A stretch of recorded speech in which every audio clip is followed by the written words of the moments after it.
Assalamualaikum warahmatullahi wabarakatuh.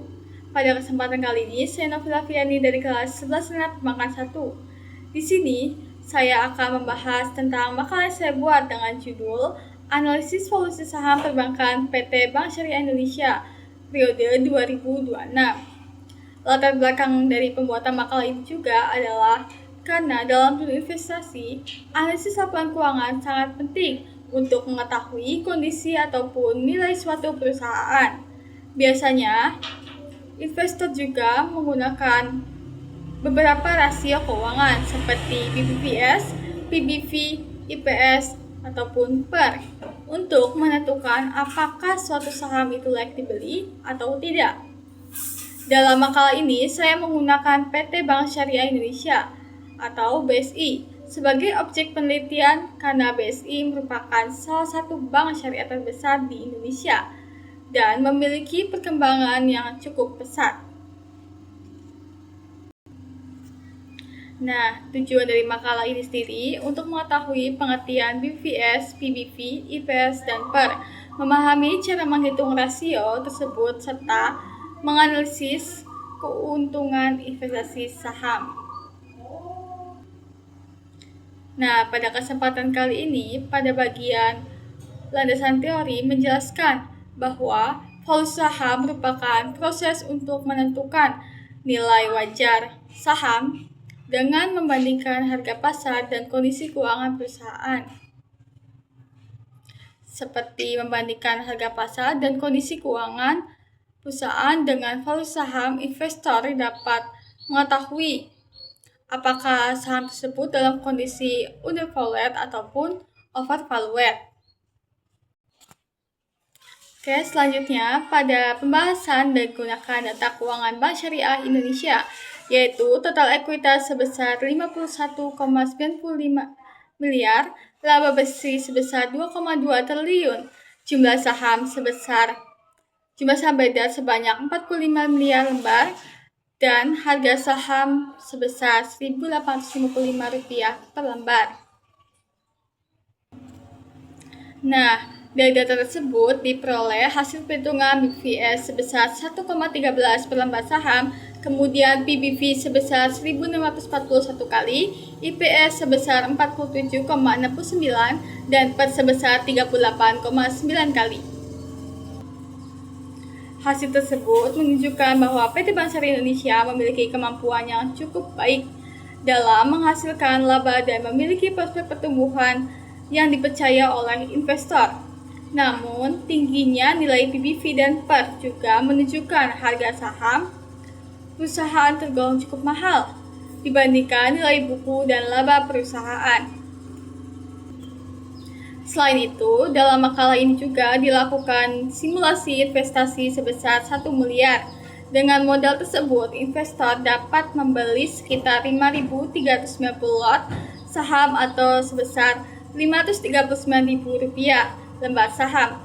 Berdasarkan asumsi dividen tahunan sebesar 32,81 per lembar, maka keuntungan dividen yang diperoleh selama 1 tahun diperkirakan sekitar Rp17.684.590.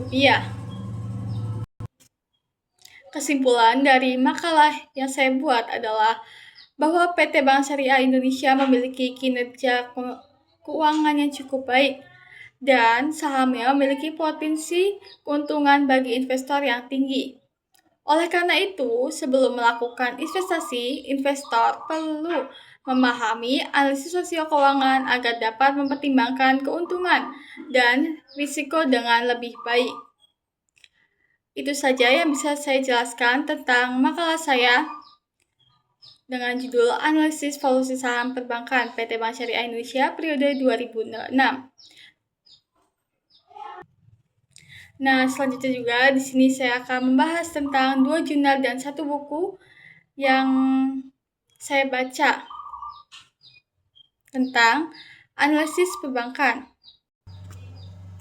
Nah, di sini saya akan membahas judul jurnal yang pertama, yaitu Analisis Kredit Bermasalah Terhadap Profitabilitas Bank. Penulis Rindy Apriani, tahun terbit 2020, penerbit Jurnal Akuntansi dan Keuangan.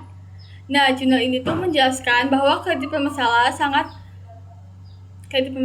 atau kredit macet itu sangat mempengaruhi keuntungan bank itu sendiri.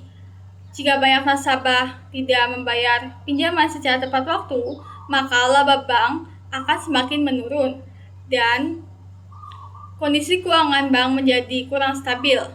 Penulis juga menjelaskan bahwa bank harus melakukan analisis kredit dengan baik sebelum memberikan pinjaman agar risiko keuangan bisa dikurangi. Nah, judul jurnal yang kedua ini adalah pengaruh dana pihak ketiga terhadap penyaluran kredit pada bank umum. Penulis Siti Nurhayati, tahun terbit 2019, penerbit Jurnal Ilmu Ekonomi dan Perbankan. Jurnal ini menjelaskan bahwa dana pihak ketiga seperti tabungan, giro dan deposito sangat penting bagi kegiatan bank. Semakin besar dana yang dikumpulkan dari masyarakat, maka semakin besar juga kesempatan bank untuk memberikan pinjaman terhadap nasabah. Nah, yang ketiga ini ada buku yang saya baca dengan judul Akuntansi Perbankan Syariah. Penulis Ismail, tahun terbit 2017, penerbit Kencana. Buku ini menjelaskan bahwa akuntansi bank syariah yang menggunakan prinsip Islam tanpa bunga ataupun riba.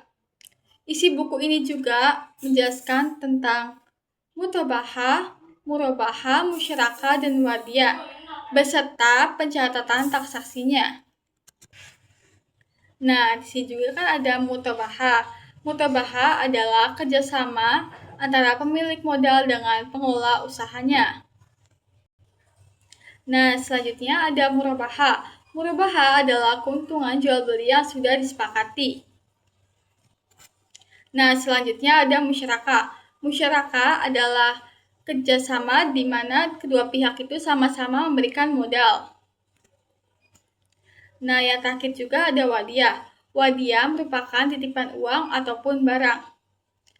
Segitu saja yang bisa saya sampaikan dalam pembahasan analisis dan pembahasan jurnal dan buku yang saya baca pada kesempatan kali ini. Mohon maaf bila saya ada kekurangan ataupun salah kata dalam membahas ini. Wabillahi taufiq wal hidayah. Wassalamualaikum warahmatullahi wabarakatuh.